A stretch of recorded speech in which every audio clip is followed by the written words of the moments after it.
مولاي صل وسلم دائما أبدا على حبيبك خير الخلق كلهم.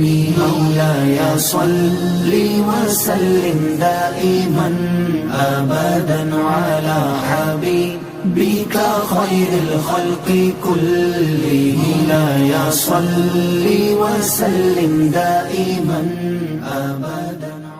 نحمده ونصلي ونسلم على رسوله الكريم. اما بعد فاعوذ باللہ من الشیطان الرجیم. بسم اللہ الرحمن الرحیم. ان ابراہیم کان امۃ قانتا للہ حنیفا ولم یکن من المشرکین. صدق اللہ العلی العظیم وصدق رسولہ النبی الکریم ونحن علی ذلک لمن الشاہدین والشاکرین والحمد للہ رب العالمین. حضرات گرامی،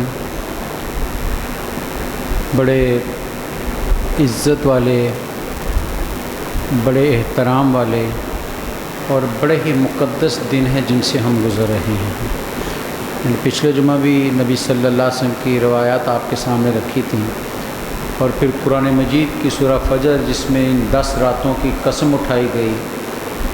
تو وہ عظیم لمحے گزر رہے ہیں. دعا کریں اللہ تعالیٰ ان لمحات سے ہماری بخشش کا سامان پیدا فرما دیں. گناہ گار ہیں، دنیا دار ہیں، بھول جاتے ہیں، لیکن وہ کریم رب اپنے مخلوق کو بھولتا نہیں ہے.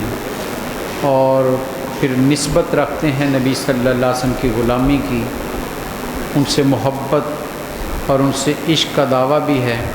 اللہ تعالیٰ اسی نسبت کے صدقے ہماری بخشش کا سامان فرمائے. بڑے عظیم لوگوں کا تذکرہ قرآن مجید کرتا ہے. انبیاء کرام کا تذکرہ ہوا، بہت سارے انبیاء کرام کا نام لے کر ذکر کیا گیا. قرآن مجید کی صورتیں بری پڑی ہیں ان کے واقعات سے، لیکن حضرت سیدنا ابراہیم علیہ السلام کا ذکر جہاں بھی قرآن مجید میں آیا ہے ایک فرق آپ کو ضرور نظر آئے گا. اگر آپ قرآن پڑھتے ہیں، تھوڑا سا قرآن سے شغف ہے آپ کا، کھولتے رہتے ہیں، ترجمہ دیکھتے رہتے ہیں، تو ایک فرق آپ کو نظر آئے گا. انبیاء کرام کے ذکر آئے ہیں، سارے اللہ کے نبی ہیں، پیغمبر ہیں، اس کا پیغام لے کر آئے. لیکن جہاں سیدنا ابراہیم علیہ السلام کا ذکر آتا ہے قرآن کا لہجہ میٹھا ہو جاتا ہے. قرآن کے الفاظ میں ایک محبت جو ہے وہ جھلکتی نظر آتی ہے. یہ خاص چیز ہے، پڑھیے گا جا کر. کم از کم علماء کرام کہتے ہیں 22 پاروں میں ذکر ہے حضرت ابراہیم علیہ السلام. 22 پاروں میں ان کا تذکرہ ہوا ہے. جہاں بھی ذکر آیا ہے قرآن نے ان کی کوئی خوبی، کوئی صفت اور ان کی شان ہی بیان کی. اتنے امتحانوں سے گزارا بھی، لیکن تذکرہ جہاں بھی کیا ہے بڑی محبت کے ساتھ کیا ہے، عظمت کے ساتھ کیا ہے. اور یہی چیز بتا رہی ہے کہ یہ وجود کتنا بڑا ہے اور بزرگی کتنی ہے کہ جد الانبیاء کہا جاتا ہے، ابو الانبیاء کہا جاتا ہے. کم و بیش سارے نبی بنی اسرائیل کے اور جناب رسالت مآب صلی اللہ علیہ وسلم سارے ان کی اولاد سے ہیں. بہت تھوڑے ہیں جو اوپر ہیں، باقی سب ان کی نسل سے آئے ہیں. ایک باپ کی اولاد میں سے کوئی ایک بڑا نام والا آ جائے تو اس کا فخر دیکھنے والا ہوتا ہے. جس کی نسل میں سینکڑوں نبی آئے ہوں اس کی شان کا اندازہ کہاں سے. اور نبی بھی وہ کہ جن کا ذکر قرآن خود کر رہا ہو. بنی اسرائیل کے انبیاء کرام، یہود و نصارہ میں آنے والے ایک ایک نبی ان کی اولاد میں سے ہے. تو وہ برگزیدہ وجود سیدنا ابراہیم علیہ السلام کتنے بڑے وجود ہیں کہ ان کے ہاتھوں سے ہونے والے عمل کو بھی قرآن نے اپنی طرف نسبت دے دی. آئے مکہ، بیوی کو چھوڑ کر چلے گئے، پھر آئے تو حکم ہوا کہ میرا ایک گھر بناؤ. اب سوچئے پتھر اٹھائے ہوں گے، ارد گرد سے پتھر اٹھائے ہوں گے، باپ ہے اور ایک بیٹا ہے، کوئی یہ کام کرنے والے نہیں ہیں کہ یہی کام کرتے ہوں، وہ تو اللہ کی عبادت کرنے والے، اللہ کا پیغام سنانے والے تھے، لیکن حکم ملا ہے تو کعبہ کی تعمیر شروع کر دی۔ کوئی تاریخ یہی کہتی ہے کعبہ کی کہ چاروں دیواریں برابر نہیں ہیں، پیمائش ایک جیسی نہیں، نہ مربع ہے نہ مستطیل ہے، چاروں دیواریں مختلف سائز کی ہیں، کیونکہ وہ کون سا وہاں سامان لے کر بیٹھے تھے۔ پتھر اٹھا کر گھر بنا دیا ان ہاتھوں کی۔ میں آپ کی توجہ دلانا چاہتا ہوں، آج کہا جاتا ہے فلاں بڑا شخص عظیم ہے کہ وہ مٹی میں ہاتھ ڈالتا ہے سونا بن جاتی ہے، ذرا ان وجود کے ہاتھوں کی عظمت کا اندازہ کیجئے۔ پتھر اٹھائے ایک گھر بنا دیا، ان ہاتھوں کی عظمت کتنی ہے کہ بنایا انہوں نے ہے اور رب کہتا ہے میرا ہے۔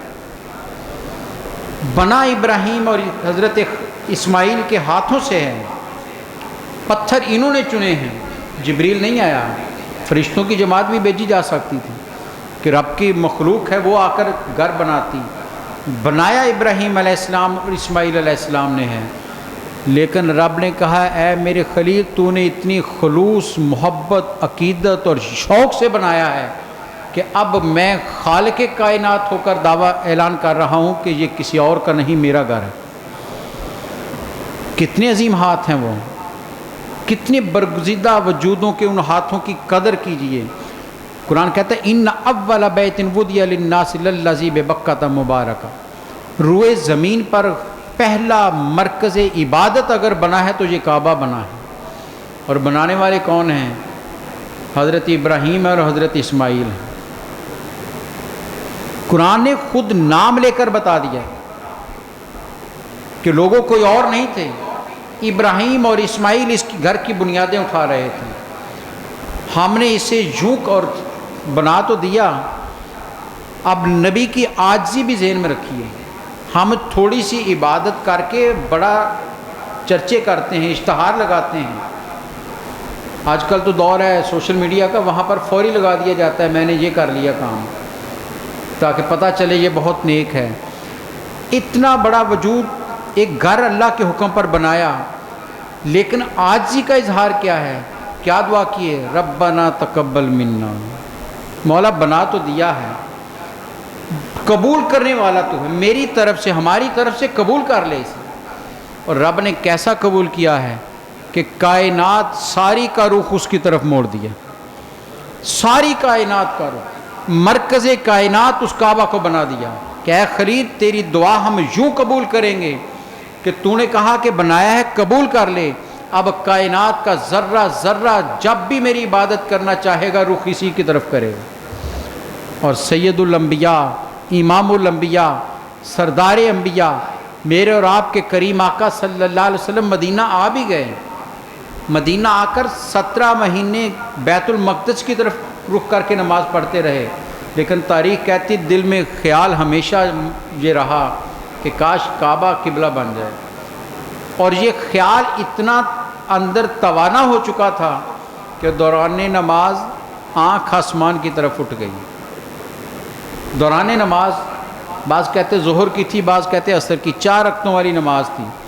دوران نماز آنکھ آسمان کی طرف اٹھی، رب کہتا ہے حبیب ہم دیکھتے ہی آپ کو رہتے ہیں، قد نرا تقلب وجہک فی السماء، اے حبیب ہم تو آپ کا آسمان کی طرف چہرے کا اٹھنا دیکھ رہے ہیں۔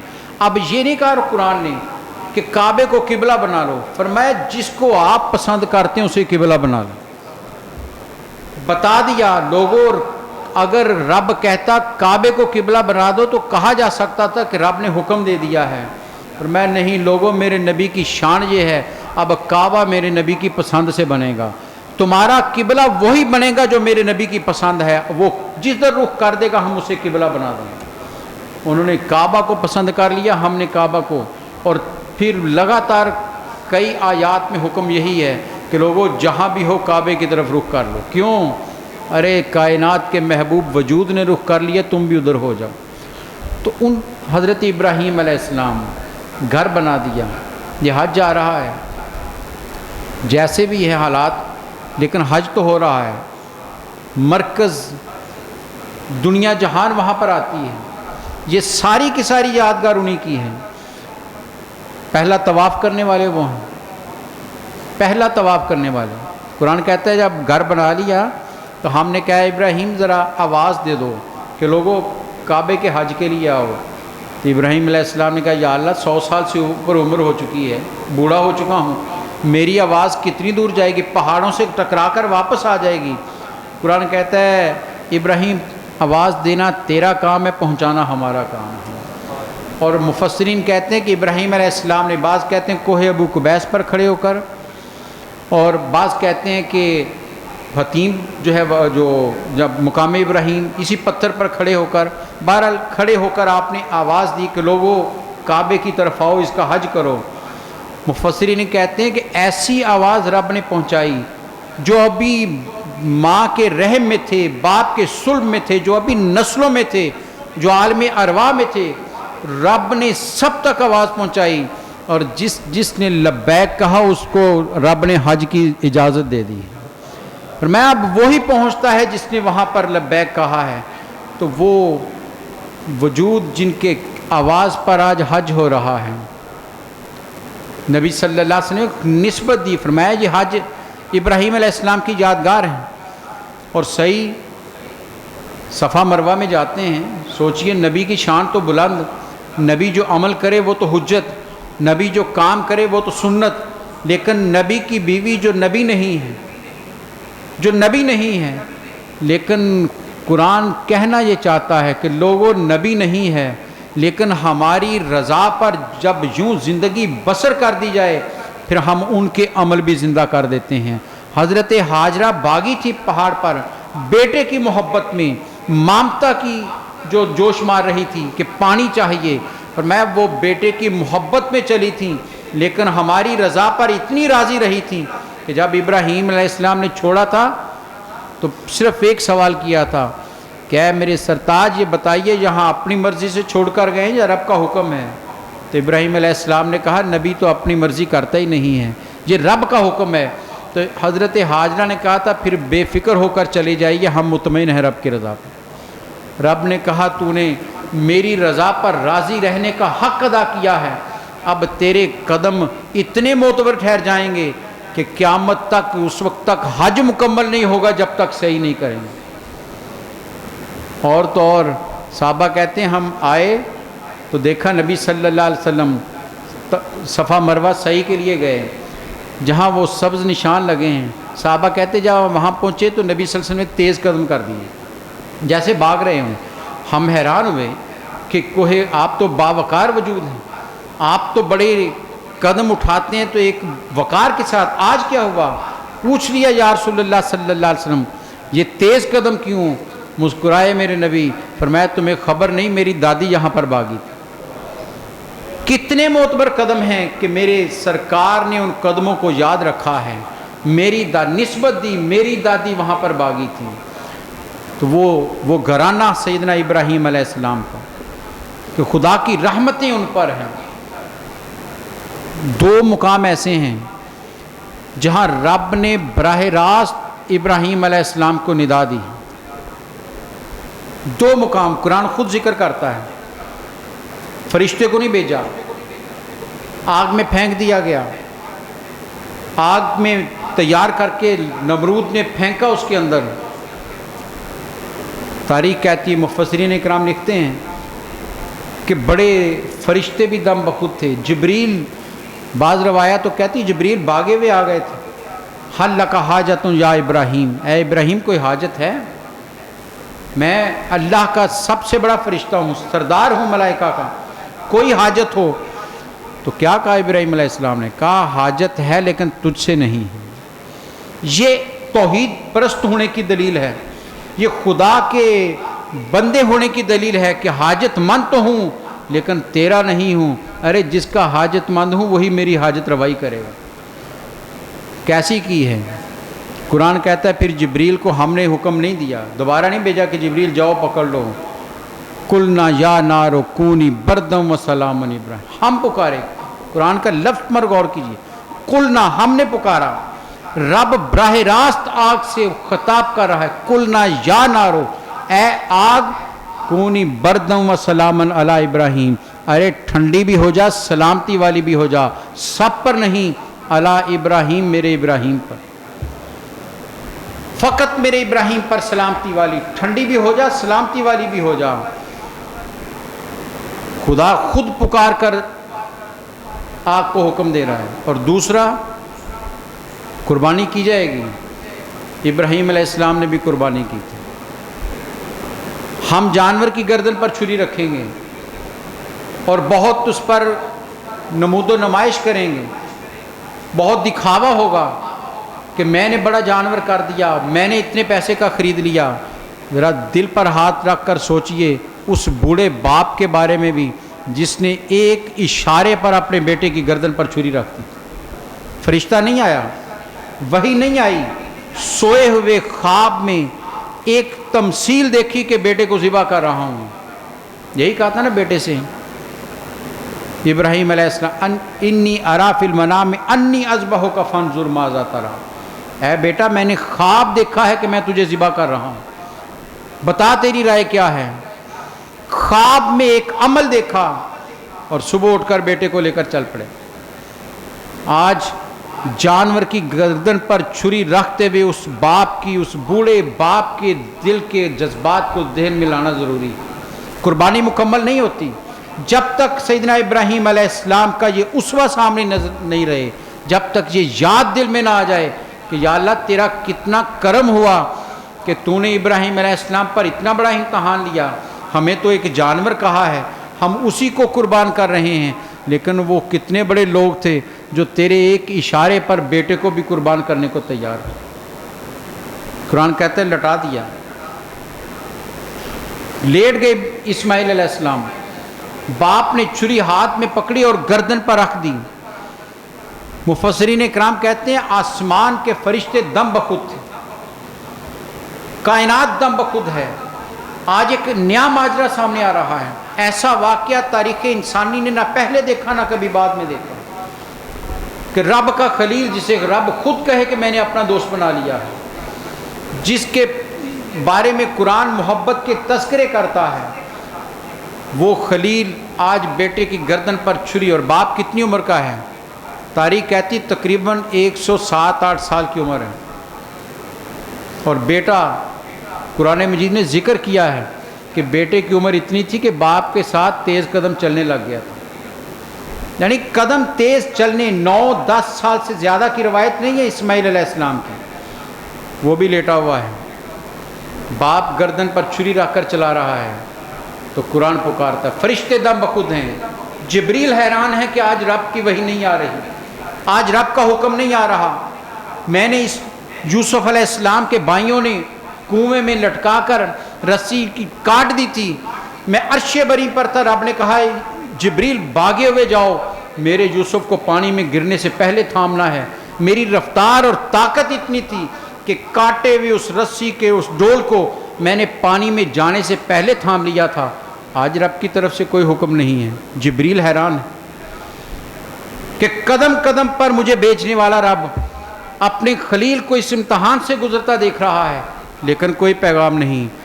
رب بتانا یہ چاہتا ہے، لوگوں جب بندگی اس کمال کو پہنچتی ہے، پھر راستے سارے حجاب اٹھا دیے جاتے ہیں، سارے واسطے ختم کر دیے جاتے ہیں، پھر عبد ہوتا ہے اور معبود ہوتا ہے۔ پھر رب پکارا، کیا رب نے پکارا؟ ایا ابراہیم، اے ابراہیم تو نے کتنا سچا کر دیا ہے۔ ہم آسمان سے پکارے کہ اے ابراہیم ٹھہر جاؤ، قد صدقت الرؤیا، ارے تو نے تو خواب بھی سچا کر دیا۔ گواہی قرآن دیتا ہے کہ لوگوں کوئی جبریل فرشتہ نہیں آیا، ہم آسمانوں سے پکارے کہ اے میرے خلیل تو نے خواب بھی سچا کر دیا ہے۔ اور پھر اس قربانی کا اجر کیا دیا، انعام کیا دیا؟ قرآن کہتا ہے ہم نے اس کا فدیہ ذبح عظیم کی صورت میں دیا۔ اور مفسرین کرام کہتے ہیں ذبح عظیم کیا ہے؟ اس وقت تو جنت سے ایک جانور آیا، ذبح ہو گیا، لیکن فدیہ یہ دیا کہ قیامت تک ان کی اس یادگار کو قرآن نے لازم کر دیا۔ فرمایا جو بھی صاحب حیثیت ہوگا، جو صاحب نصاب ہے، اور فقہ کا علماء کا اس پر حکم بھی سن لیجئے علماء کہتے ہیں جو عید کی رات بھی صاحب نصاب ہو گیا قربانی واجب ہو جاتی ہے. عید کی رات بھی اگر صاحب نصاب، زکوٰۃ پر تو سال مال پڑا رہے تو صاحب نصاب ہوتا ہے، اس کے لیے شرط نہیں ہے. فرمایا عید کی رات بھی اگر اتنے پیسے آ گئے ہیں کہ ضرورت سے زائد ہیں، قربانی کر سکتا ہے تو واجب ہے کہ قربانی کرے، اور نہ کرے تو میرے نبی کی حدیث سن لے. آپ نے فرمایا جس کو وسعت ہو، طاقت ہو اور وہ قربانی نہ کرے وہ میری عیدگاہ کے قریب بھی نہ آئے. فرمایا ہماری عیدگاہ کے قریب بھی نہ آئے، ہمارا کچھ نہیں لگتا.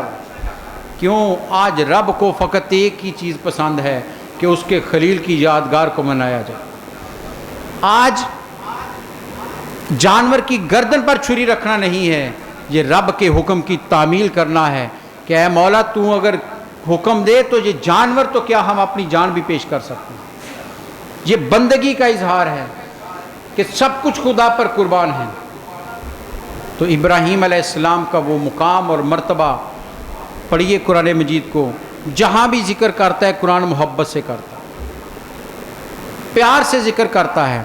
سورہ نحل کی آیت میں نے تلاوت کی ہے، یہ دو آیات 120 اور 120 سے 21 سے اور 22، یہ دو آیات میں 9 خوبیاں اس حضرت ابراہیم علیہ السلام کی قرآن بیان کر رہا ہے. ایک ہی جگہ پر 9 صفات قرآن نے بیان کی ہیں. ذرا غور کیجئے گا، رب العالمین جو بے نیاز ہے، جو ساری کائنات کا خالق ہے، اپنے خلیل کی 9 خوبیاں ایک ہی جگہ بیان کر رہا. فرمایا میرا ابراہیم ایک امت ہے، ان ابراہیم کان امتن، بے شک ابراہیم ایک امت. امت تو گروہ کو کہتے ہیں، افراد کا گروہ ہو تو اس کو امت کہتے ہیں جو ایک نظریے پر چلتی ہو. ایک وجود کو امت قرآن کہہ رہا ہے. اور مفسرین اکرام کہتے ہیں اس کی وجہ کیا ہے؟ وہ کہتے ہیں کوئی امت وہ کام نہیں کر سکی جو ایک اکیلے ابراہیم علیہ السلام نے کر دکھایا. اکیلے وجود نے وہ کام کیے ہیں کہ امتیں وہ کام نہیں کر سکی ہیں. خدا کی توحید کو یوں دنیا میں منوایا ہے کہ جابر کے سامنے بھی کھڑے ہو کر خدا کی توحید کا اعلان کیا ہے. آگ میں بھی چھلانگ لگائی ہے تو خدا کی توحید پر بھروسہ رکھا ہے. بیٹے کی گردن پر چھری رکھنے کا موقع آیا تو دل میں خیال نہیں آیا، رب کا حکم مان کر تعمیل کی. یہ فرما برداری اور خدا کی توحید کی سب سے بڑی نشانی ہے کہ ابراہیم علیہ السلام سے بڑا توحید پرست کوئی نہیں. یہ ہمیں پیغام ملتا ہے کہ خدا کو مانو تو یوں مانو کہ کوئی بھی لمحہ آ جائے خدا کی توحید سے انکار نہ ہو. اس سے زیادہ مشکل لمحات کیا ہو سکتے ہیں؟ سامنے دہکتی آگ ہو تو لوگ کہہ دیتے ہیں جی وقتی طور پر دل سے نہ صحیح، جان بچانے کے لیے ہیلا کر لو، جو دشمن کہہ رہے وہ مان لو. اضطراری کیفیت ہے فقہ کی زبان میں، اور فقہ اضطراری کیفیت میں چھوٹ دیتی ہے. لیکن ابراہیم علیہ السلام عظیمت پر کے منصب پر فائز ہیں. وہ اس مقام پر فائز ہیں کہ جہاں کوئی سہولت نہیں دیکھی جاتی بلکہ سب کچھ قربان کر دیا جاتا ہے. نبی صلی اللہ علیہ وسلم سے صحابی نے پوچھا تھا یا رسول اللہ صلی اللہ علیہ وسلم کوئی ایک بات ایسی جس پر میں عمل کروں اور کامیاب ہو جاؤں؟ اور میں کل آمنت باللہ ثم استقم، ارے اللہ پر ایمان لے اور پھر اس پر ڈٹ جاؤ، ثابت قدم ہو جاؤ. اور دیکھنی ثابت قدمی تو ابراہیم علیہ السلام کی دیکھو. جابر حکمران نمرود سامنے ہے جو کہہ رہا ہے میں خدا ہوں. کہا نہیں تو خدا نہیں ہے. اس کے دربار میں کھڑے ہو کر کہہ رہے سارے مخالف ہیں، ایک ابراہیم میں ایک وجود ہے. اس نے کہا میں خدا ہوں. کہا تو خدا نہیں. اس نے کہا پھر کون خدا ہے؟ کہا میرا خدا تو وہ ہے جو زندہ بھی کرتا ہے مارتا بھی ہے. اس نے کہا میں بھی کر سکتا ہوں. ایک شخص کو مار دیا، ایک کو چھوڑ دیا. ابراہیم علیہ السلام سمجھ گئے جاہل سے واسطہ پڑ گیا، اکھڑ سے بد تہذیب سے واسطہ پڑ گیا.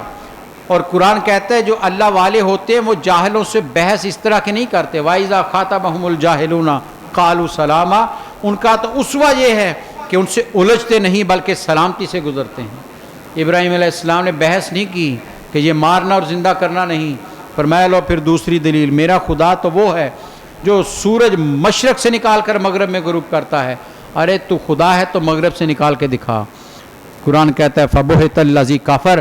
دربار نمرود کا ہے، سارے اس کے بیٹھے ہیں، ہواری اس کے ہیں، لشکری اس کے ہیں، طاقت اس کی ہے. ایک اللہ کا بندہ کھڑا ہے اور کہہ رہا ہے کہ میرا خدا مشرق سے سورج نکالتا ہے, تو مغرب سے نکال کے دکھا. قرآن کہتا ہے فَبُہِتَ الَّذِي کَفَرَ, ارے کافر لاجواب ہو گیا, مبہوت ہو کر رہ گیا, نظریں چرانے لگ گیا, کبھی ادھر دیکھتا ہے کبھی ادھر دیکھتا ہے, جواب نہیں ہے اس کے پاس. توحید کو یوں منوایا ابراہیم علیہ السلام, بادشاہ کے دربار میں بھی خدا کی توحید کا اعلان کیا ہے. آگ میں جاتے ہوئے جبریل نے کہا کہ میرے سے حاجت ہے تو بتائیے.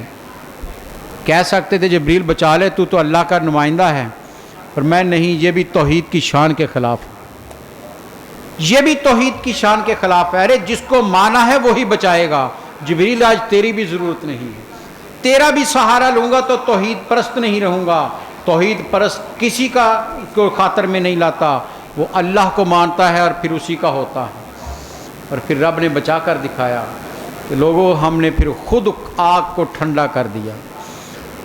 تو ابراہیم علیہ السلام, قرآن کہتا ہے ایک امت ہے جو ساری امتیں نہیں کر سکتی, ایک وجود نے کر کے دکھا دیا. یوں توحید. اور اس لیے قرآن مجید پڑھیے, قرآن مجید جگہ جگہ ابراہیم علیہ السلام کا ذکر جب کرتا ہے وہ کہتا ہے میں سے نہیں تھے. رب گواہی دے رہا ہے, ہم توحید کا دعویٰ کرتے ہیں, ہمارے فیصلے قیامت میں ہوں گے. ایک ولی فیصلہ کرتا ہے, فیصلہ قیامت میں ہوگا. نیک سے نیک بھی اعلان کرے, فیصلہ قیامت میں ہوگا.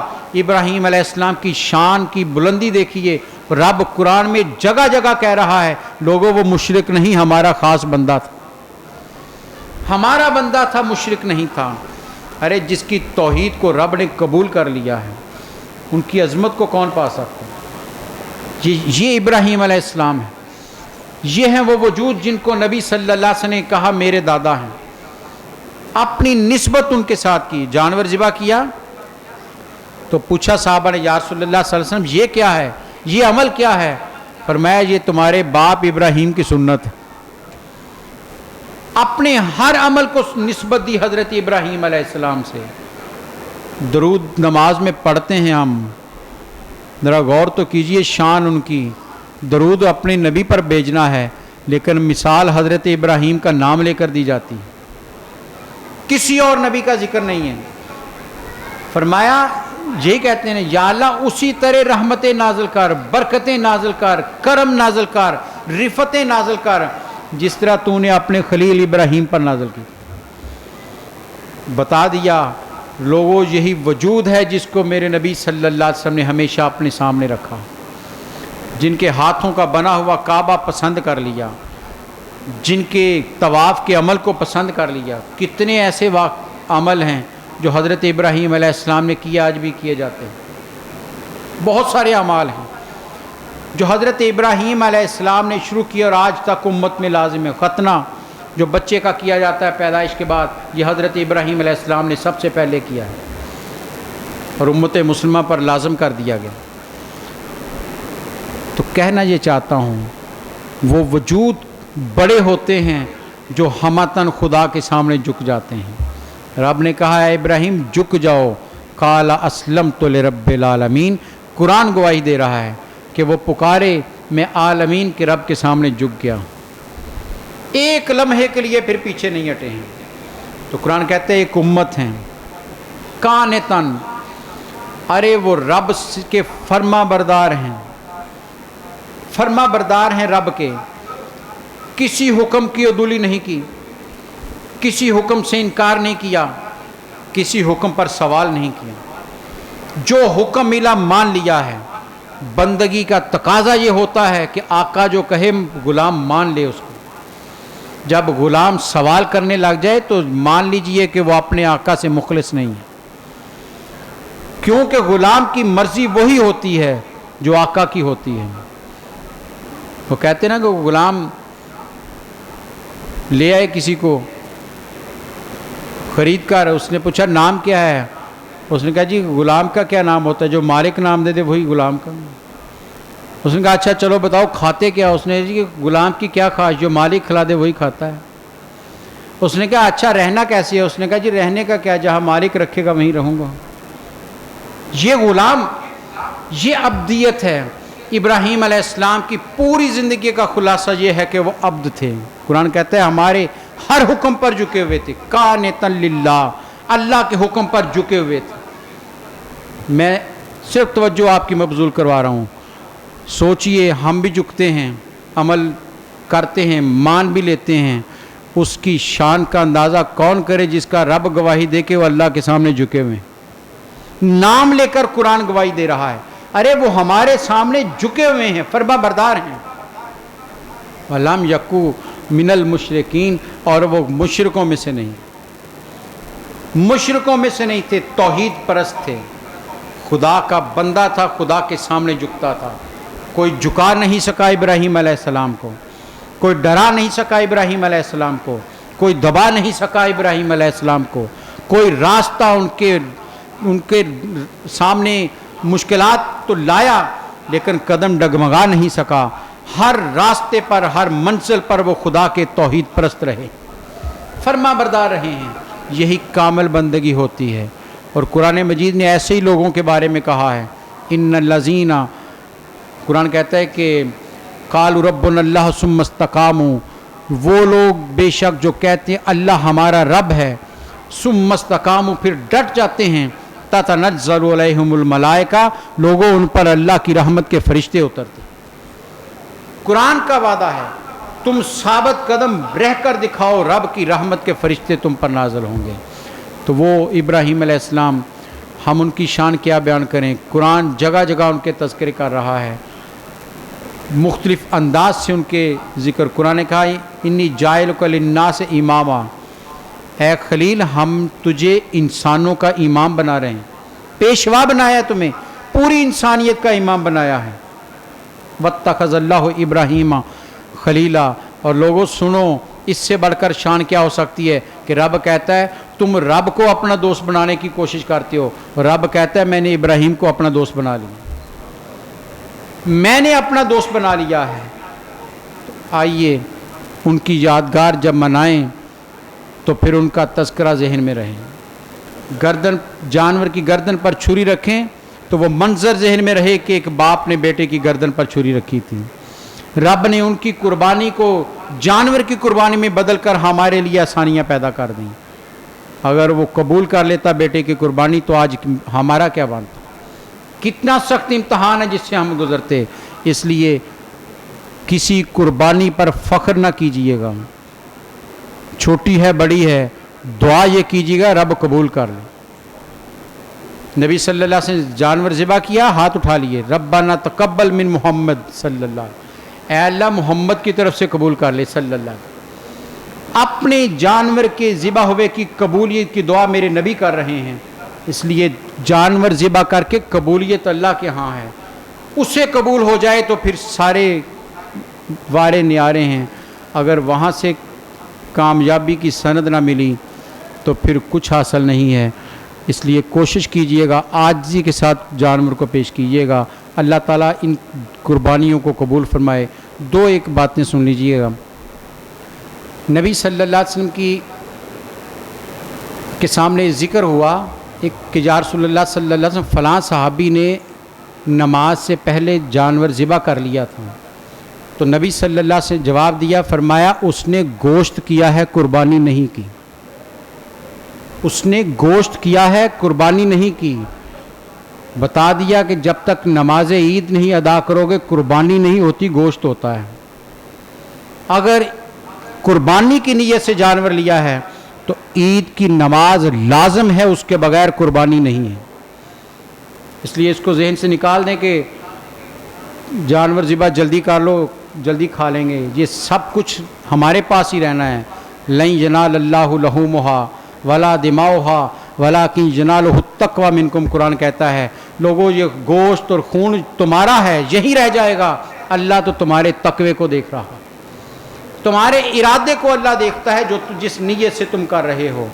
اس لیے عید کے بغیر قربانی نہیں. جانور فقط گوشت ہے جو عام ہوتا ہے، روز ہوتا ہے، وہ قربانی نہیں ہوگی. اس لیے عید کا خاص اہتمام کیجیے گا، نماز نہ چھوڑیے گا. دوسرا میرے نبی صلی اللہ علیہ وسلم کی سنت ہے، آپ اس عید پر یوم النحر کے روز آپ گھر سے کچھ کھائے پیے بغیر آتے تھے. عید پڑھ کے واپس جا کر جانور ذبح کر کے پھر کھانا کھاتے تھے. یہ سنت ہے میرے رسول صلی اللہ علیہ وسلم کی کہ کھانا تب کھاتے تھے جب واپس آ کر جانور کو ذبح کرتے، اس لیے اس سنت کو زندہ کیجئے گا۔ یہ میرے نبی کی ادا ہے۔ ہماری قربانیاں قبول ہوں گی تو ادائے مصطفیٰ سے ہوں گی۔ اپنائیے اس کو کہ ہم بھی اسی طرح آئیں، بغیر کچھ کھائے آئیں، تاکہ ہماری یہ ادا میرے مصطفیٰ کریم صلی اللہ علیہ وسلم کے رنگ میں رنگی ہوئی ادا رب کو قبول ہو جائے، اور اگر ادھر قبول ہو گئی تو سمجھے جانور کی قربانی بھی قبول ہو گئی۔ اور تیسری بات کہ جو جانور ذبح کیا جاتا ہے، حکم شریعت کا یہ ہے 3 جگہ اس کو تقسیم کرنے کا۔ کوشش کیجیے گا کہ ان لوگوں تک پہنچے جنہوں نے قربانی نہیں کی۔ تحفہ بھیجنا اچھی بات ہے، لیکن جنہوں نے قربانی کی ہے ان کی بجائے ان کو یاد رکھیے جنہوں نے نہیں کی ہے، تاکہ وہ بھی اس خوشی میں شریک ہو سکے۔ میرے نبی صلی اللہ علیہ وسلم یوں ہی کرتے تھے۔ اللہ تعالی ہمیں خلوص سے دل کے ساتھ قربانی کرنے کی توفیق عطا فرمائے۔ اور نبی رحمت صلی اللہ علیہ وسلم رحمت للعالمین اپنے ہاتھ سے جانور ذبح کرتے تھے۔ سب سے افضل کیا ہے کہ اپنے ہاتھ سے جانور ذبح کیا جائے، لیکن اگر نہیں کر سکتے کسی وجہ سے تو پھر خود کسی کو ذمہ دار ٹھہرا کر اس کے حوالے کر دیں، لیکن افضل اور سنت طریقہ یہ ہے کہ میرے نبی نے خود اپنے ہاتھوں سے، صحابی کہتے ہیں حضرت عبداللہ بن مسعود رضی اللہ تعالیٰ کہ مدینہ میں 10 سال نبی صلی اللہ علیہ وسلم خود اپنے ہاتھوں سے 2 جانور ذبح کرتے رہے۔ تو کوشش کیجیے گا، یہ چھوٹی چھوٹی باتیں ہیں لیکن یہ سنت رسول ہیں، ہم ان پر عمل کر سکیں تاکہ ہماری نجات کا ذریعہ بن سکے۔ اللہ تعالیٰ مجھے اور آپ کو ادائے مصطفیٰ میں زندگی بسر کرنے کی توفیق عطا فرمائے۔ عید انشاءاللہ پڑھی جائے گی یہیں پر، اور گیلری وغیرہ میں انشاءاللہ عورتوں کے لیے بھی عید کا انتظام ہوگا، اور کوشش کیجیے گا کہ موسم کے اور حالات کے مطابق جو احتیاط بتائی گئی ہے اس کے مطابق آپ لوگ تشریف لائیں۔ وآخر دعوانا الحمدللہ رب العالمین۔ مولاي صل وسلم دائما أبدا